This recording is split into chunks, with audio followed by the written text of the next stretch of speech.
Hi, my name is Hani Mansourian, and I'm the co-coordinator of the Alliance for Child Protection in Humanitarian Action. Glad to be here with you all, and I apologize that I wasn't able to join you in person, hence this video recording.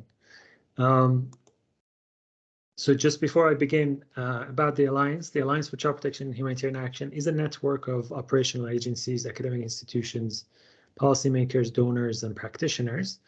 It has about 170 organizational members and thousands of individuals that are part of our network.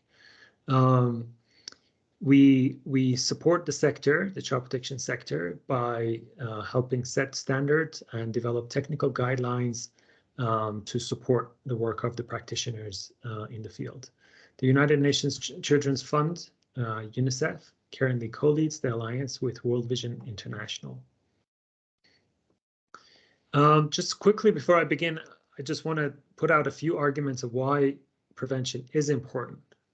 Firstly, we know that within the Sustainable Development Goals and multiple frameworks within Africa, including Agenda 2063 and Agenda for Children 2040, we keep talking about ending violence. And we argue that ending violence is never going to take place through response, because response basically is what is us addressing the consequences of violence. So once the violence takes place, we go and respond to the needs of the child that has already been harmed. But that doesn't end violence. What ends violence is addressing root causes of violence, which is a preventative approach, which is a prevention approach. So we have no choice if we want to achieve any of these goals. To be able to address the root causes and strengthen protective factors to make sure that violence is prevented rather than us waiting for it to happen and then respond to it. We also use three other key arguments in our work. One is an ethical argument, basically argues that if it is possible to prevent a harm from happening, could be violence, it could be abuse, exploitation, neglect of children. If any of those can be prevented, we have an ethical obligation to prevent it. Because once the child has had that experience, there's no undoing that experience. You can help the child move forward and achieve better outcomes in the future through the support that they receive. But you're never going to eliminate that experience, that negative experience, from their psyche and from their development. The second one is the sustainability argument, which basically says, by nature, prevention is a much more sustainable intervention than just responding to this consequence of violence. And the reason for that is that prevention addresses root causes, and by addressing root causes, you're reducing the potential for harm in the future as well. So not just the one that you're addressing today, but once the risk factors are reduced or eliminated, and once you strengthen protective factors, you have a much longer lifetime of your intervention than if purely just addressing the consequences of violence. We also have a cost effectiveness argument that basically suggests that both from economical perspective and from dignity and development, child development perspective, it's much more cost effective to invest in preventing harm from happening than investing in or only investing in responding to the harm after it has taken place. Now, I was asked to reflect on some of the key measures that contribute to the prevention of violence in conflict settings. But before I do that, I'll just briefly go over the case of Ahmed, who grew up in Syria. He was 12 in 2012. And due to displacement, he was no longer able to go to school. He attended some classes, and he also tried, with support of his family, to study throughout the years that they have been displaced and moved from one place to another, but he was not able to go to any formal school. In 2015, finally, when they settled in a place where schools were open, he wanted to enroll back, but the school did not recognize the 3 years of kind of unstructured learning that he had done. So he was asked to sit in class with 12-year-olds, and being a proud 15-year-old, he did not want to do that. So he basically weighed his options and decided to join an armed group as a porter. Later, he became a combatant, and later on, he died in an operation. Now, fortunately, that was actually not the fate of Ahmed. In this case, Ahmed was able to join an alternative certification program that an NGO had set up for children like Ahmed. They didn't know Ahmed when they set it up, but it was this profile of a child that has some learning done through years of displacement, but was not able to get certified.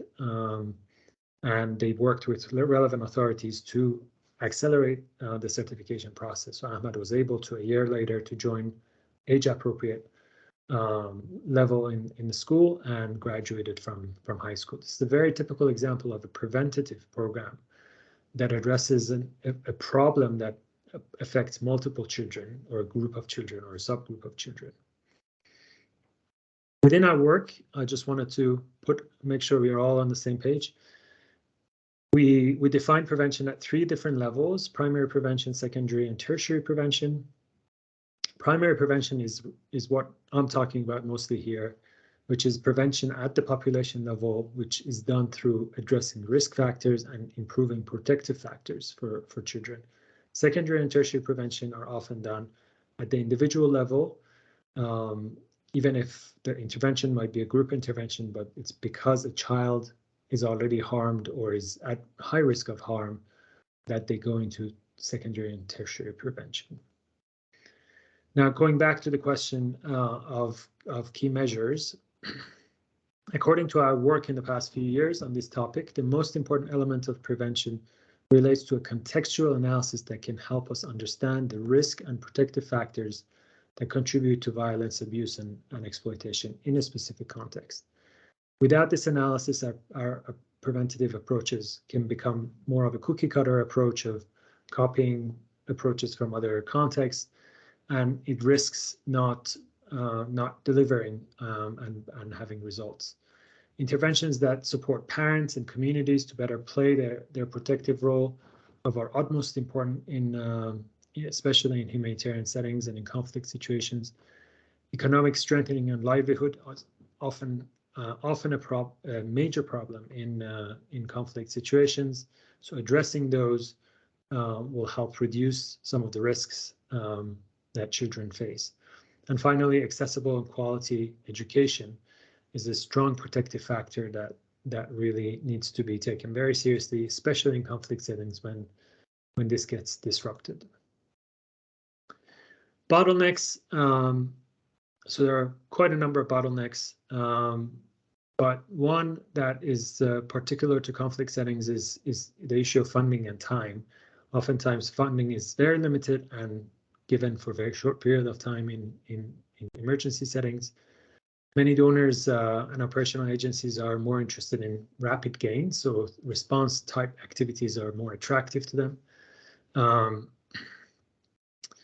Another challenge is the multi-sectoral nature of prevention, which is actually a very positive thing, but sometimes it becomes challenging to make sure that we can first mobilize multiple sectors to rally around a preventative agenda. But at the same time, it becomes harder for each sector to claim the impact that they're having. So in their reporting, a lot of the time, they're reluctant to engage with multi-sectoral work because they don't know how to report to their donor that this or this or this that has been achieved through their programming.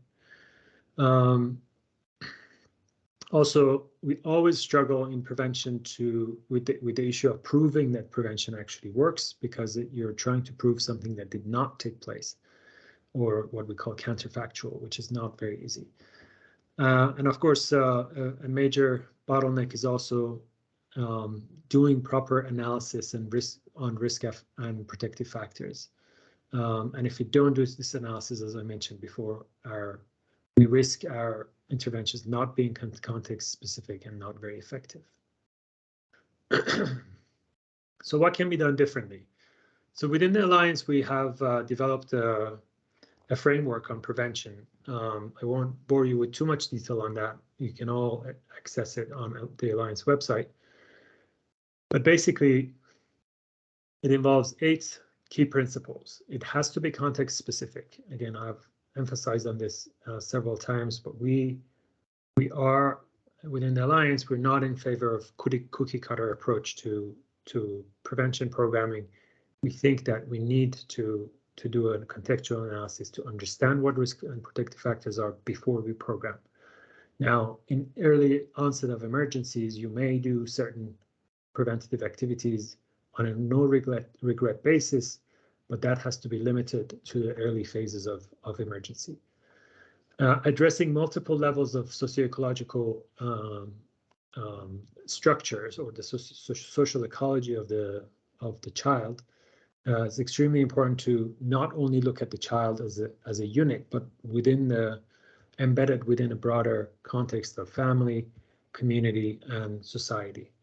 And all of those need addressing for a successful preventative program. We have to use a holistic multi-sectoral approach. Just thinking about child protection programming is not going to get us an effective prevention program. We have to measure our outcomes, otherwise we will not be able to prove that it works. We have to use a strength-based approach, and that's why protective factors become extremely important. Community ownership is important for the sustainability of these activities, and also being able to work with the communities on the protective nature of community interventions. And it has to be child-centered and inclusive. For it to be successful, a lot of information has to come from children, and there has to be a feedback mechanism for children to feed back into the system. And ideally, it should bridge development and humanitarian systems, again, for sustainability's sake and for the sake of children. We have designed this framework in the structure of the program cycle. So it starts with preparedness. There are steps that are defined there.